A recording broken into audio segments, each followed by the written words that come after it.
आपको काला सच पता है अडानी और मोदी जी की मिलीभगत का? मोडानी का काला सच यह है कि जब अडानी पर बोलना था तो मोदी जी जैसे 20-25 साल के लड़के नहीं सीना ठोक कर बोलते हैं मैं सब पे भारी हूं, आप हैं भारी, आप हैं पनौती, आप पनौती हैं, आप भारी है इस देश के भ्रष्टाचार पर, आप भारी है बेरोजगारी पर, आप भारी है महंगाई पर, आप भारी है गरीबी पर, आप भारी है आर्थिक असमानता पर, आप तो उस बुलडोजर से भी भारी है जो उत्तर प्रदेश में चलता है और रात दिन एक में जल के मां और बेटी की मृत्यु हो जाती है। आप भारी हैं, आपने सच कहा। अगर नाम साथ में आ रहा है तो उसमें घबराने की क्या बात है, क्योंकि डर सबको लगता है और गला सबका सूखता है। अगर डरते नहीं तो आप डंके की चोट पर अडानी पर जवाब देते। ये देश देख रहा है और ये देश पूछ रहा है कि अडानी से आपके संबंध क्या है, ये रिश्ता क्या कहलाता है, वो आपके हैं कौन। आप छुई मुई हैं और हिंदुस्तान के सबसे प्रथम प्रधानमंत्री को जो आजादी के लिए 10 साल जेल में रहे, आप पूछते हैं उनका नाम क्यों नहीं लगाते? आप हिंदुस्तान की परिपाटी नहीं जानते हैं? मैं आपसे पूछती हूं, आप नरेंद्र हीराबेन मोदी क्यों नहीं लिखते हैं? आप नरेंद्र दामोदर दास मोदी क्यों लिखते हैं? नजर नहीं है नजारों की बात करते हैं, जमीन पर चांद सितारों की बात करते हैं। वो हाथ की तस्वीर है, ये गुजरात के मुख्यमंत्री और प्रधानमंत्री की होड़ में लगे नरेंद्र मोदी जी की है। इस तस्वीर में चित परिचित अंदाज में अपने प्रगाढ़ मित्रता को दर्शाते हुए अडानी जी के हवाई जहाज में सवार हैं गौतम अडानी और उनके भाई विनोद अडानी जी। आपको इस तस्वीर में साफ नजर आ रहे हैं। ये तस्वीर पब्लिक डोमेन में है, इस तस्वीर को हम लोगों ने कहीं से उठाया नहीं है, ये पब्लिक डोमेन में तमामों जगहों पर लोगों ने देखी है, यूज करी है, वहीं से उठाई तस्वीर है। एक और तस्वीर है मेरे हाथ में, ये तस्वीर श्री राहुल गांधी जी की है। लोकसभा में उन्होंने इस तस्वीर को दिखाया था। मैं आग्रह करूंगी पीछे के साथियों से प्लीज थोड़ी शांति रखें। लोकसभा में राहुल जी ने इस तस्वीर को दिखाया था और उस पर आपत्ति हुई थी। ये प्रधानमंत्री मोदी की सार्वजनिक जगह पर सार्वजनिक तरीके से उपलब्ध तस्वीर है। आप में से कोई चाहिए गूगल कर लीजिएगा, ये तस्वीर आपको मिल जाएगी। धन्यवाद। ये एक और तस्वीर है, मोदी जी प्रधानमंत्री अब बन चुके थे, पहले तो प्रधानमंत्री बनने की होड़ में थे, अब प्रधानमंत्री बन चुके हैं। अडानी जी के हवाई जहाज में हाथ हिलाते चिर परिचित अंदाज में मोदी जी। एक और तस्वीर है, मोदी जी निकले, प्रहलाद जोशी जी उनका स्वागत कर रहे हैं, पीछे हवाई जहाज अडानी जी का। एक और तस्वीर है और ये सब पब्लिकली उपलब्ध है, आप लोग में से जो देखना चाहिए ढूंढना चाहिए सब मिलेंगी। एक और तस्वीर है, मोदी जी अपनी 56 इंच की तथाकथित छाती के साथ आगे बढ़ते हुए, पिछले हौसला और हिम्मत बढ़ाते हुए अडानी जी का एयरक्राफ्ट। फिर अब आपको एक तस्वीर दिखाती हूं, यह तस्वीर लोकसभा की है।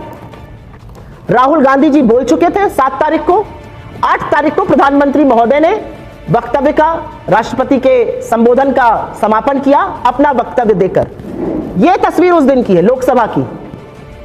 आपका नहीं पता, लेकिन मुझे एक अत्यंत घबराए, एक अत्यंत बौखलाए, जिसका गला सूख रहा था और जो बार बार पानी पी रहे थे, ऐसे प्रधानमंत्री जी नजर आए, क्योंकि डर तो सबको लगता है और गला सबका सूखता है। सारा सदन अडानी पर बोलने की मांग कर रहा था प्रधानमंत्री से, लेकिन 1 घंटे 25 मिनट के भाषण अपने लोकसभा और 1 घंटे 13 मिनट अपने भाषण राज्यसभा में प्रधानमंत्री मोदी जी ने अडानी का कहने की चूनी भरी।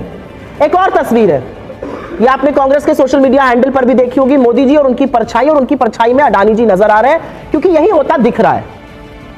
और तस्वीर दिखाने का मेरा उद्देश्य सिर्फ यह है कि एक बिजनेसमैन दावे के साथ ये कह सकती हूं, कोई और होता या कोई और सरकार होती तो ED, SFIO, MCA, directorate of revenue intelligence, income tax, SEBI, RBI, insurance regulator, ऐसी तमाम संस्थाएं अभी तक इसमें कूद पड़ी होती। लेकिन भाई सैया भाई कोतवाल तो डर काहे का, कोई चू ही नहीं कर रहा है, कोई शब्द ही नहीं बोल रहा है। वित्त मंत्री ने जुलाई 2021 में कहा था सेबी कुछ तफ्तीश कर रही है अडानी समूह पर। 18 महीने हो गए, वित्त मंत्री के मुंह से अडानी नहीं निकलता है, प्रधानमंत्री पानी पीने लगता है अडानी का नाम सुनकर, और सेबी क्या कर रहा है ये किसी को पता ही नहीं है। और वो सेबी, वो मार्केट रेगुलेटर जहां पर अडानी जी के समधी मेंबर है सेबी बोर्ड के। आप कॉन्फ्लिक्ट ऑफ इंटरेस्ट देखिए, जिस सेबी को आपको इन्वेस्टिगेट करना है उसके बोर्ड पर आपके लड़के के ससुर आपके समधी मेंबर है, सिरिल श्रॉफ जी, और सरकार चुप है। आरबीआई ने बैंकों से पूछा आपका कितना एक्सपोजर है, इंश्योरेंस रेगुलेटर इरडा चुप बैठा हुआ है, डायरेक्टरेट ऑफ रेवेन्यू इंटेलिजेंस का एक केस चल रहा है अडानी जी के खिलाफ, अगर चाहे तो बस उसी का दायरा बढ़ा दे, सारी तफ्तीश हो जाएगी। सुई पटक सन्नाटा, एसएफआईओ चुप, ईडी चुप, लेकिन अभी कोई राजनीतिक प्रतिद्वंदी होगा तो ईडी के साथ सबसे पहले पहुंच जाएंगे। तो ये असलियत है। लेकिन दुनिया क्या कह रही है? हम तो चलिए मौन धर ले, आंखों पे पट्टी जैसे मोदी जी बांध लेते हैं, इस फोटो की तरह मौनी बाबा बन जाते हैं, हम तो चलिए फिर भी चुप रह जाएंगे। दुनिया क्या कह रही है? दुनिया के सबसे बड़े स्टॉक मार्केट्स के जो इंडेक्स है डाउ जोन्स या S&P, वहां से अडानी समूह को बाहर कर दिया गया कि नहीं, ये स्टॉक यहां ट्रेड नहीं हो सकता है। दुनिया के जो बड़े बड़े बैंक्स होते हैं, फाइनेंशियल इंस्टीट्यूशंस जो आपको लोन देते हैं कोलैटरल पर, चाहे वो क्रेडिट स्विस हो, चाहे वो सिटी ग्रुप हो, चाहे वो स्टैंडर्ड चार्टर्ड हो, उन्होंने कहा हम अडानी के बॉन्ड लेकर अब लोन नहीं दे सकते, इनकी विश्वसनीयता खत्म हो गई है। बड़े बड़े ब्रोकरेज हाउसेस ने अडानी को डाउनग्रेड कर दिया है। बड़ी बड़ी रिसर्च रिपोर्ट्स ने कहा है कि इनका रेवेन्यू बहुत खतरे में आ जाएगा, इनको लिक्विडिटी की प्रॉब्लम होगी। अडानी को ज्यादा शेयर्स फिर से प्लेज करने पड़े सरकारी बैंकों के पास। और यही नहीं, जो पेंशन फंड, चाहे वो नॉर्वे का पेंशन फंड हो जिसने पैसा लगाया था अडानी में, उन सब ने अपनी अपनी स्टेक होल्डिंग बेच दी है, कुछ ने तो घाटे पर बेच दी है। दुनिया ये कह रही है अडानी के बारे में, और हम मुंह में दही जमाकर, जिस पर जीएसटी लगा हुआ है, आंख पे पट्टी बांध के चुप बैठेंगे। और क्यों सवाल उठ रहा है LIC और SBI पर? क्योंकि आप में से जो म्यूचुअल फंड में इन्वेस्ट करते हैं, डोमेस्टिक म्यूचुअल फंड, जो बड़े बड़े अच्छे म्यूचुअल फंड इंडिया के हैं, वो अडानी के किसी भी स्टॉक में पैसा इन्वेस्ट नहीं करते हैं, क्योंकि वो मानते हैं कि वो रिस्की इन्वेस्टमेंट है।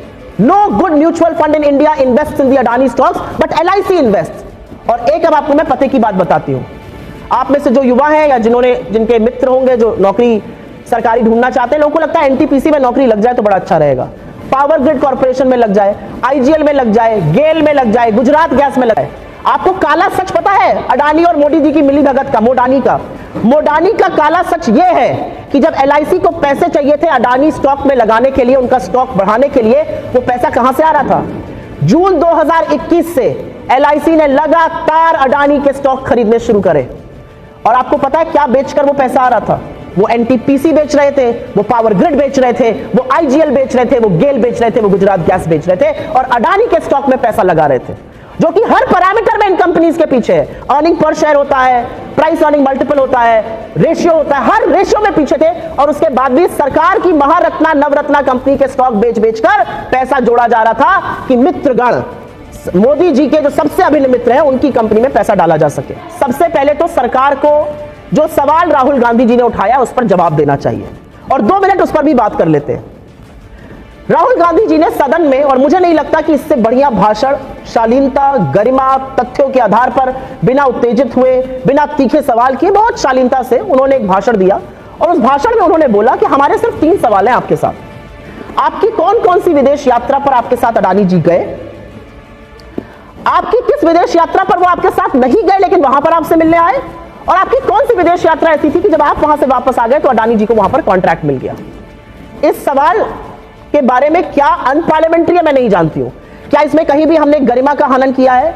क्या हमने इसमें कहीं भी कोई अनुचित सवाल पूछा है?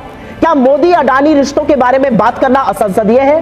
राहुल गांधी जी की उस स्पीच के 18 अंश प्रतिबंधित कर दिए गए, और अगर आप उसको उठाकर देखिएगा तो वो प्रतिबंधित अंश वो है जहां पर मोदी और अडानी का नाम साथ में आ रहा है।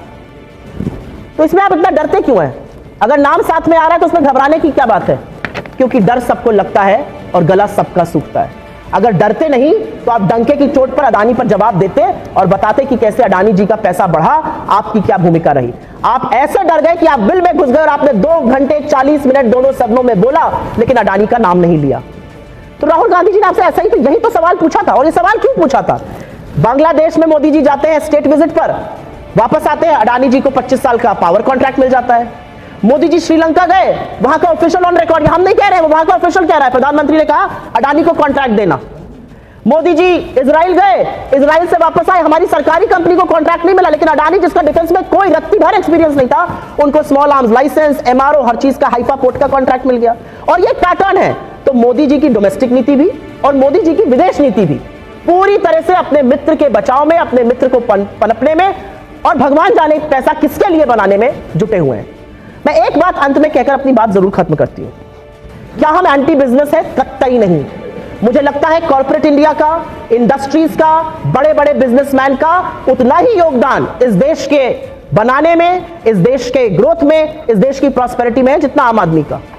लेकिन जब रूल्स, जब लेवल प्लेइंग फील्ड, जब हर तरह का भ्रष्टाचार किया जाएगा सिर्फ एक आदमी की वेल्थ बनाने में, तो सवाल जरूर उठेंगे। और वही मोडानी में हुआ है।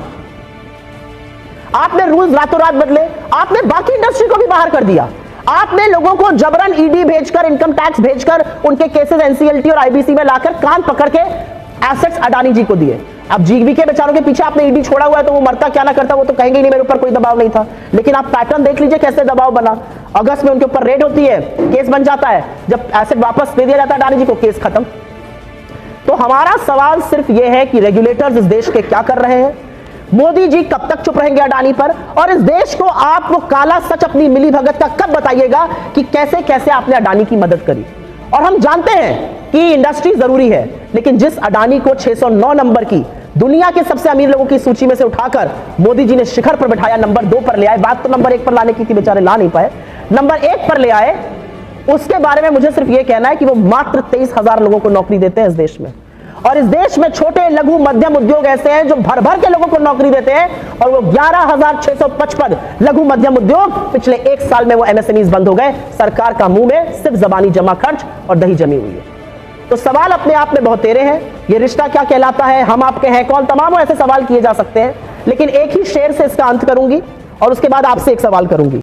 नजर नहीं है नजारों की बात करते हैं, जमीन पर चांद सितारों की बात करते हैं, वो हाथ जोड़कर बस्ती को लूटते हैं, भरी सभा में सुधारों की बात करते हैं। लेकिन ये देश देख रहा था कि जब अडानी पर बोलना था तो मोदी जी जैसे 20-25 साल के लड़के नहीं सीना ठोक कर बोलते हैं मैं सब पे भारी हूं, आप हैं भारी, आप हैं पनौती, आप पनौती हैं, आप भारी है इस देश के भ्रष्टाचार पर, आप भारी है बेरोजगारी पर, आप भारी है महंगाई पर, आप भारी है गरीबी पर, आप भारी है आर्थिक असमानता पर, आप तो उस बुलडोजर से भी भारी है जो उत्तर प्रदेश में चलता है और रात दिन एक में जल के मां और बेटी की मृत्यु हो जाती है। आप भारी हैं, आपने सच कहा, आपने मर्यादा लांघी, आपने तो वो आक्षेप लगाने का काम किया जो आज तक किसी भी चुने हुए प्रधानमंत्री ने नहीं किया था। आप छुई मुई हैं, और हिंदुस्तान के सबसे प्रथम प्रधानमंत्री को जो आजादी के लिए 10 साल जेल में रहे, आप पूछते हैं उनका नाम क्यों नहीं लगाते, आप हिंदुस्तान की परिपाटी नहीं जानते हैं। मैं आपसे पूछती हूं, आप नरेंद्र हीराबेन मोदी क्यों नहीं लिखते हैं, आप नरेंद्र दामोदर दास मोदी क्यों लिखते हैं। तो इस तरह की घटिया, इस तरह की स्तर गिराने का काम आप करते रहिए। ये देश देख रहा है और ये देश पूछ रहा है कि अडानी से आपके संबंध क्या है, ये रिश्ता क्या कहलाता है, वो आपके हैं कौन।